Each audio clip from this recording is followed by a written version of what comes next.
Bonjour à tous, ravi de vous retrouver pour un nouvel épisode de Fair Value. On attaque avec le point de marché et on enchaînera avec l'analyse d'action. Il y a eu pas mal de demandes la semaine dernière, j'en suis très content. N'hésitez pas toujours à nous mettre dans les commentaires de la vidéo les actions que vous voudriez qu'on analyse et pourquoi pas, c'est toujours utile d'avoir votre petite thèse ou du moins pourquoi est-ce que vous pensez que c'est intéressant d'analyser cette action. Ça rajoute un petit peu d'éléments de contexte. On a eu une semaine qui partait un petit peu dans tous les sens, données économiques, résultats d'entreprise, et on a surtout deux éléments qui apportent un gros contraste quand même.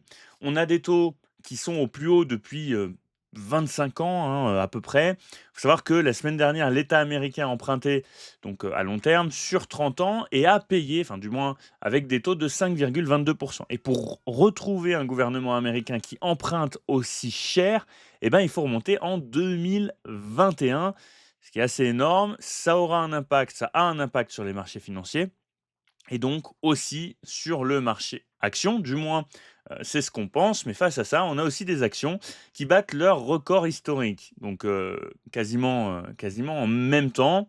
Normalement, c'est, 2 choses qui vont pas trop ensemble, Quand l'argent coûte plus cher, généralement, mécaniquement, les actions baissent, surtout les actions cycliques, les actions de croissance, notamment la tech, c'est comme ça que ça marche d'habitude. Alors là, vous voyez qu'on n'a pas du tout le même mécanisme. Aujourd'hui, on a des actions qui montent parce qu'on a eu des résultats globaux sur le S&P 500 en augmentation. Donc des anticipations qui sont battues et justement, eh bien, en termes de croissance future, on attend quand même des bénéfices en forte hausse. Maintenant, ce qu'il faut vraiment regarder, eh bien, c'est quelles actions finalement entraînent cette hausse. Et aujourd'hui, eh ben, le moteur de cette hausse, justement, il est généré par un segment assez étroit de l'économie, vous le connaissez, l'infrastructure de l'intelligence artificielle. Donc c'est important à prendre en compte. C'est ce qui explique aujourd'hui, globalement, les hausses. Mais aujourd'hui, eh ben, la croissance, justement, enfin la hausse des indices, on sent qu'elle est moins portée par la tech. Ça se voit sur le Nasdaq qui n'a pas encore fait de plus haut, alors que par exemple, on a un S&P 500 qui a formé un plus haut. Et pareil, par exemple, pour le Russell 2000. Donc les petites valeurs, voilà, qui sont très endettées d'ailleurs, à des taux parfois variables et qui dépendent quand même beaucoup de l'économie américaine, et ben, elles surperforment à court terme évidemment, donc voilà, on est quand même dans une démarche, où on a un marché qui nous donne des petites indications sur un potentiel ralentissement.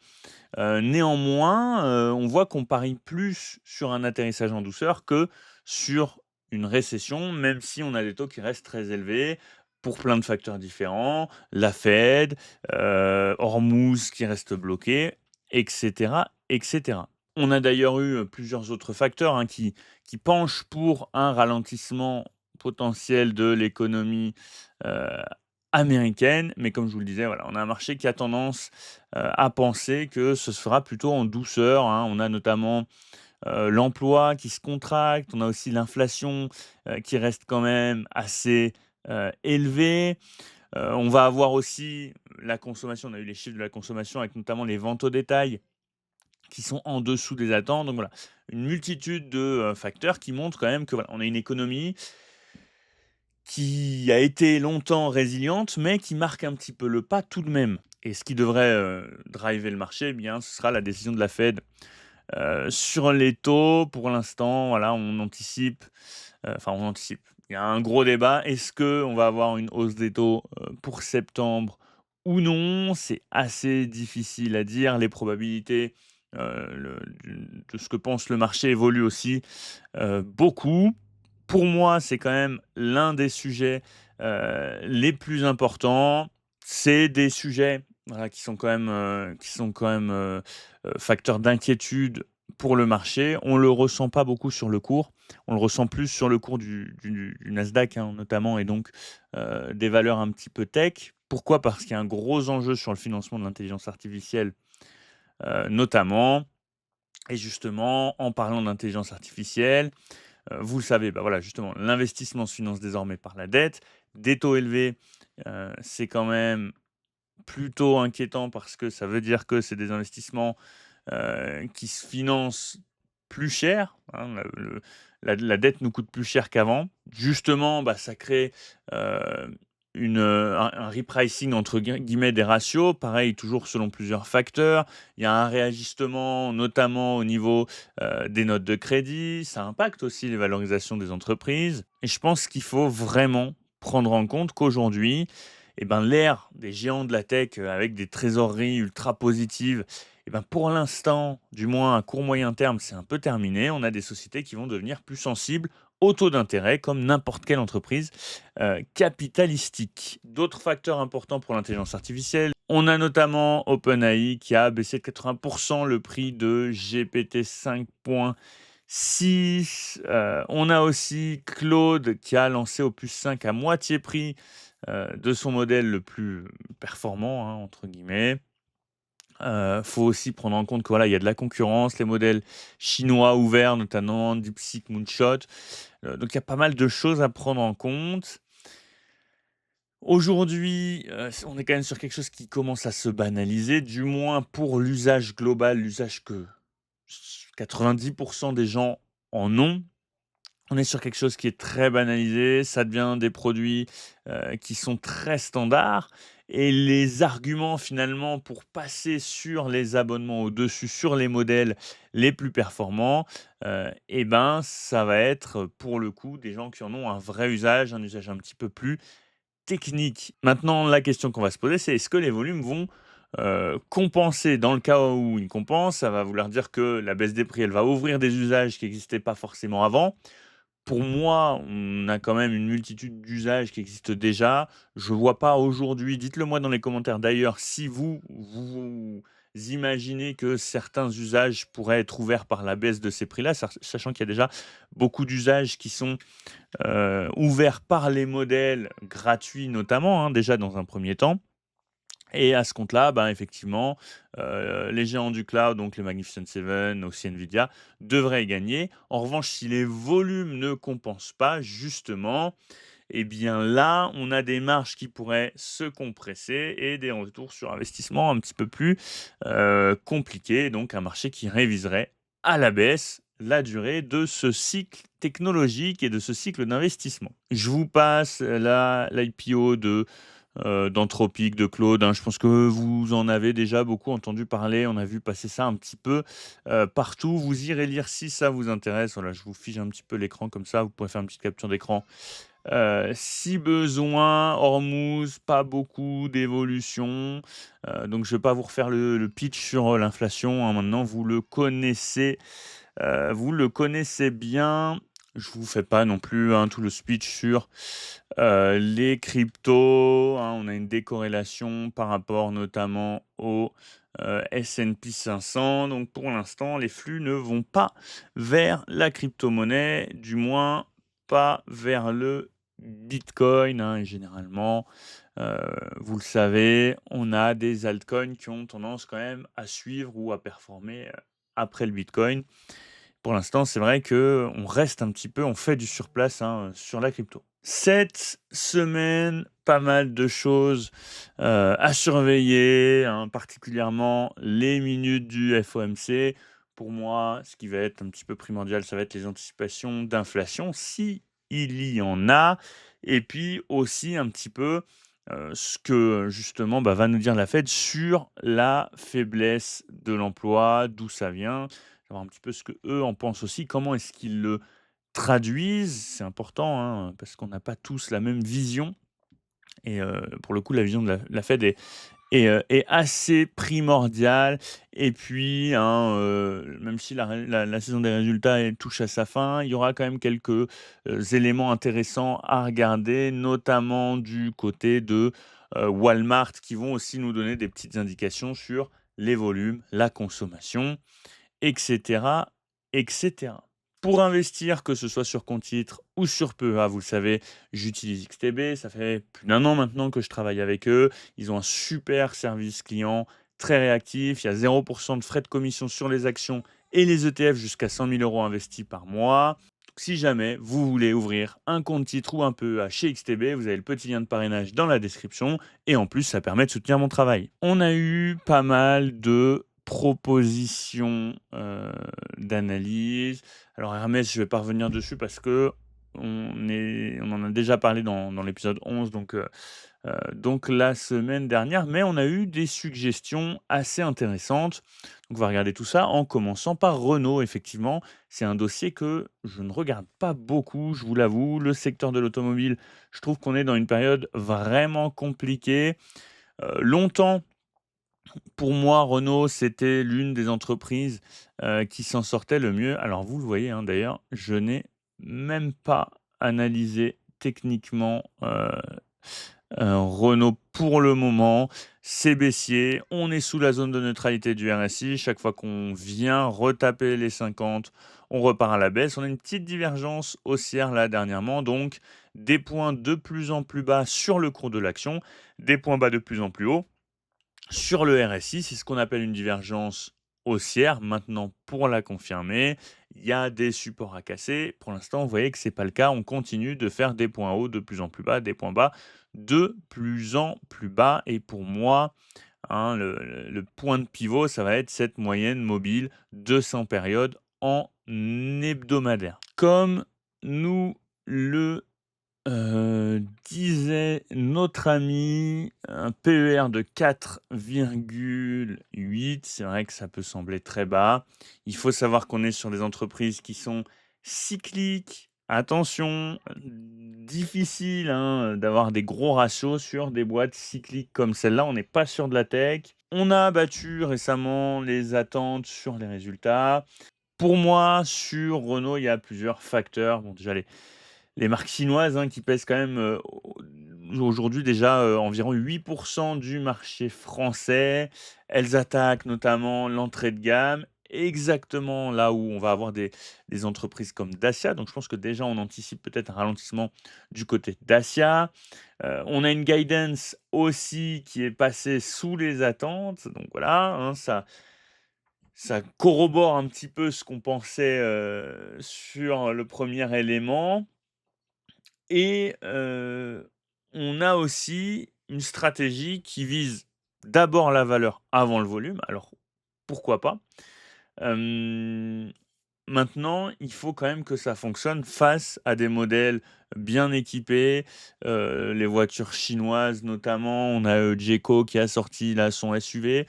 Donc pourquoi est-ce qu'on paierait, c'est mon avis perso, pourquoi est-ce qu'on paierait aujourd'hui du Renault? Sachant qu'on paye le prix de la marque.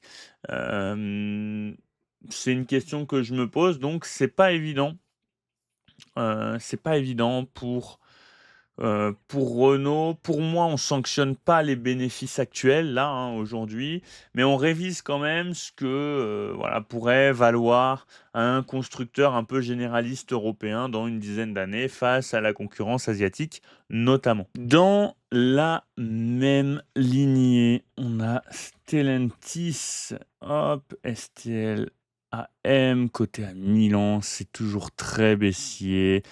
Pas de divergence dernièrement. C'est pas du tout le genre de graphique que j'apprécie. Alors, pour Stellantis, on a des résultats de T2 qui s'améliorent un petit peu, on va dire. C'est moins pire que ce qu'on a connu, toujours des marges qui sont écrasées par rapport à la période 2022, 2023, hein, comme vous pouvez le voir, hein, c'est un peu la chute libre au niveau des marges. On a des stocks enfin, qui font que, voilà, enfin, des stocks, ça coûte de l'argent, faut de l'emplacement, voilà, des véhicules comme par exemple des rames, bah voilà, faut les stocker. On est par exemple, pour les rames, à un stock qui tourne à 113 jours de stock contre 49 jours pour la norme du secteur. On est sur un véhicule, assez particulier quand même. Mais voilà, pour moi, hein, on a du volume, on n'arrive pas forcément aujourd'hui à le transformer en profit, et ce stock-là, ça devient une charge. Donc on n'est toujours pas dans une situation très évidente pour Stellantis. Ensuite, on a, Kratos, KTOS pour le, ticker. Alors c'est une boîte technologique américaine. Gardez ça à l'esprit, boîte tech, on en parlera, après, et elle est spécialisée dans la défense et la sécurité nationale. Vous voyez qu'elle a quand même pas mal corrigé. On est passé du plus haut au plus bas à moins 68 et là on en est à moins 52 par rapport au plus haut. Alors, pour moi, aujourd'hui, on a la croissance d'une société, tech, hein, dans l'environnement actuel, hein, vous pouvez le voir. Hop, forte croissance du chiffre d'affaires, forte croissance anticipée. Pareil pour le bénéfice. Néanmoins, pour l'instant, vous voyez que les bénéfices sont assez faibles. Le cash, je n'en parle pas. Et donc aujourd'hui, l'enjeu pour cette boîte, ça va être de transformer justement les CAPEX, hein, donc les dépenses, en rendement réel. Parce qu'aujourd'hui, on a des marges qui sont quand même assez faibles, hein, marge nette à 2. Donc on est plutôt sur des marges de boîte industrielle alors qu'on est sur une boîte tech, et c'est là, hein, que va se jouer un petit peu le cours de l'action selon moi, dans les prochains mois, les prochaines années. Concernant les anciennes gloires du CAC, je pense en faire une vidéo dédiée, notamment Capgemini. Pareil pour tout ce qui est un petit peu, SaaS. Là, j'ai vu Applovin, récemment, voilà, et Applovin juste ici, hein, donc je pense faire une vidéo spéciale SaaS, vous exposer un petit peu celle que je juge, selon moi, encore une fois, sans conseil, hein, intéressante. En attendant, parce que c'était pas forcément, une boîte très connue du CAC, mais on va revenir sur Equasense. Equasense que, hop, j'ai beaucoup regardé aussi un petit peu dans le secteur des logiciels, mais avant de faire cette vidéo-là sur, le secteur des logiciels, on va quand même regarder rapidement Robertet qui, pour moi, est toujours dans son canal, baissier, même s'il y a eu des améliorations au niveau, des résultats. Pour l'instant, on est un peu sur un modèle où on est sur une boîte qui vit un peu sur une sorte de rente, hein, on a la moitié des pharmacies françaises qui sont équipées quasiment de son logiciel. C'est une boîte qui arrive à maturité. On a effectivement cette décote liée au logiciel, liée à l'intelligence artificielle.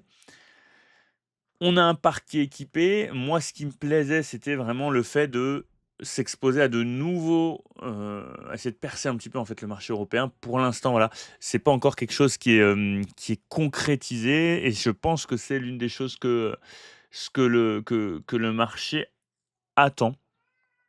Mais voilà, je pense qu'il y a quand même une décote qui est appliquée en lien avec l'intelligence artificielle, comme sur la globalité du secteur des SaaS. Aujourd'hui, je m'orienterais, si je devais choisir des boîtes logicielles dispo sur PEA, c'est pas forcément sur Equasense que je m'orienterais. J'irais plutôt, par exemple, vers du Nemetschek. On a aussi SAP, qui est quand même une belle boîte. Voilà, comme ça, vous avez mon avis assez rapide. Ensuite, on a Applovin. Applovin, c'est une boîte qui exploite un moteur d'intelligence artificielle qui s'appelle Axon, et qui décide quelle publicité montrer à quel utilisateur dans les applications mobiles notamment, et elle se rémunère en fait, hein, sur les budgets publicitaires qu'elle optimise. Je trouve que c'est un axe qui est intéressant, d'autant plus qu'on a Meta qui a montré que c'était quand même plutôt efficace sur sa rentabilité, ce type de modèle. Faut-il encore que le modèle soit efficace. Donc pour le coup, en termes de business model, c'est quelque chose qui, personnellement du moins, Hem, m'intéresse. Donc on n'est pas sur une boîte qui va vendre des espaces publicitaires. Elle vend en fait une sorte de «capacité» entre guillemets de prédiction.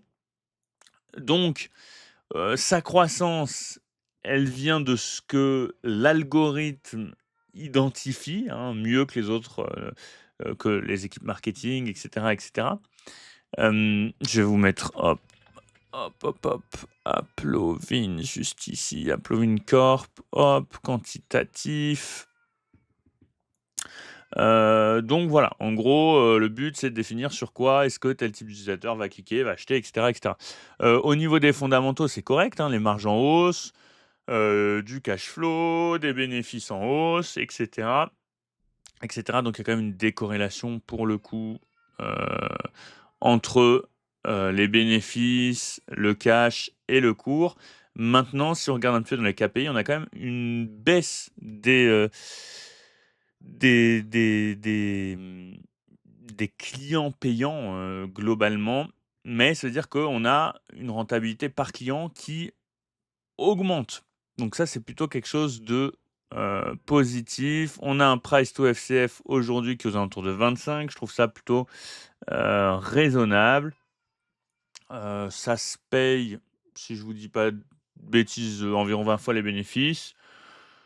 On a eu 2 trimestres consécutifs de croissance, c'était supérieur à 40 avec une marge FCF qui est revenue au-dessus de 60. Voilà, donc au niveau fondamentaux, pour moi, c'est plutôt positif pour Applovin et du coup, une boîte qui effectivement, ben, entre un peu dans la case, SaaS, logiciel et du coup se fait aussi malmener, hein, en partie par le marché, donc je pense aussi qu'il y a une décote en lien avec ça. Leonardo dans le secteur de la défense, hop, Leonardo, juste ici côté à Milan, secteur de la défense, hein, notamment en Europe, qui est très porteur, hein, de par les investissements, de par la nécessité à, se rééquiper, à se «réarmer» entre guillemets, hein, donc ils sont spécialisés, bon, je vous le disais, dans la défense et l'aérospatiale. Ils font notamment tout ce qui va être, électronique, les radars, les capteurs pour les hélicoptères, tout ce qui va être spatial aussi. Donc voilà, il y a quand même beaucoup de choses qui sont plutôt, porteuses et ils font aussi maintenant des véhicules militaires, mais cette fois-ci, terrestres. Il faut savoir quand même qu'il y a l'État italien qui, je crois détient environ 30 de la boîte. Donc ça, c'est quand même important, de le savoir. Italian State, 30 et hein, c'est ce que je vous, disais. On est sur un dossier qui est plutôt, haussier, vous le voyez, hop, juste ici. J'ai pas grand-chose à dire sur, l'analyse technique. On est sur un trend following haussier, des phases de latéralisation et quand on arrive à sortir un petit peu de ces phases latérales et ben, voilà, pour l'instant, on reste vraiment sur un dossier qui est haussier de par les investissements, notamment en Europe, cette sorte de super cycle comme certains l'appellent, dans la défense européenne. On a des commandes qui progressent de 45 alors que le chiffre d'affaires progresse de 12. Il y a un écart et pour moi, c'est un vrai sujet, sur ce secteur-là. Pour le coup, la demande, c'est plus une contrainte. Il y a de la demande, le réarmement européen, comme je vous le disais. Maintenant, la contrainte, elle va plutôt être industrielle, c'est-à-dire, bah, recruter, usiner, sécuriser les composants, et cetera, et cetera. Faut savoir que là, on a hop, j'ai regardé tout à l'heure, on a un book to bill qui est aux alentours de 1,6 fois. En gros, ça signifie qu'on a, l'entreprise qui signe 60 de plus qu'elle ne livre. Ah, c'est des ratios de valorisation qui sont aussi, intéressants et donc là, pour le coup, bah, la question de valorisation, elle a un peu changé de nature et aujourd'hui, bah, elle va plutôt porter finalement sur la capacité à produire et pas sur, la capacité à vendre. Voilà, pour moi, ce qu'il y a à regarder chez Leonardo. J'espère que cette vidéo vous a plu. J'ai bien noté toutes les autres actions, j'aurais pas le temps de les traiter, aujourd'hui. Sinon la l'émission va sortir mercredi au lieu de sortir, lundi soir, hein, je serai déjà un petit peu en retard. Comme d'habitude, n'hésitez pas à liker, à me laisser un petit commentaire et à vous abonner, ça permet de soutenir mon travail.